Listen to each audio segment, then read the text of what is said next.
دعونا بالله نتأمل آية في القرآن. أنا أعطي فقط أمثلة الآن تطبيقية على التدبر، حتى أنك إذا قرأت بالله عليك يا طيب الوجه، بالله عليك يا كريم النفس، أعطي القرآن حقه. إذا قرأت إذا مسكت بالمصحف وأردت أن تقرأ، بالله أحضر ذهنك، لو تقرأ كل يوم نصف ساعة بتدبر، أنا أقول والله خير لك من أن تقرأ 5 ساعات بلا تدبر، وإن كنت تؤجر في تلك لكنك تؤجر أيضا في هذه أجرا عظيما. تأملوا بالله في سورة النساء، يقول الحق سبحانه: إنما التوبة على الله للذين يعملون السوء بجهالة ثم يتوبون من قريب. أقول في هذه الآية دلالة عظيمة على كرم الله سبحانه وتعالى. من أين نستنبط ذلك؟ في قوله إنما التوبة على الله، أوجب على نفسه قبول توبة التائب إذا تاب.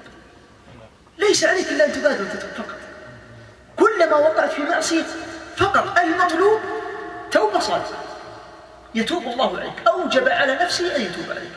إنما التوبة على الله، هو يوجب على نفسه، والله إنه كريم وأكرم كريم سبحانه. تعصيه وتذنب ثم يقول لك أنني أوجب على نفسي أن أقبل توبتك إذا تبت. إنما التوبة على الله للذين يعملون السوء بجهالة ثم يتوبون من قريب. هذه آية من كتاب الله. تدبر آيات القرآن كثيرة. تأملوا معي أيها الأحبة قول الحق سبحانه: فطال عليهم الأمد فقست قلوب. طال عليهم الأمد فقست قلوب.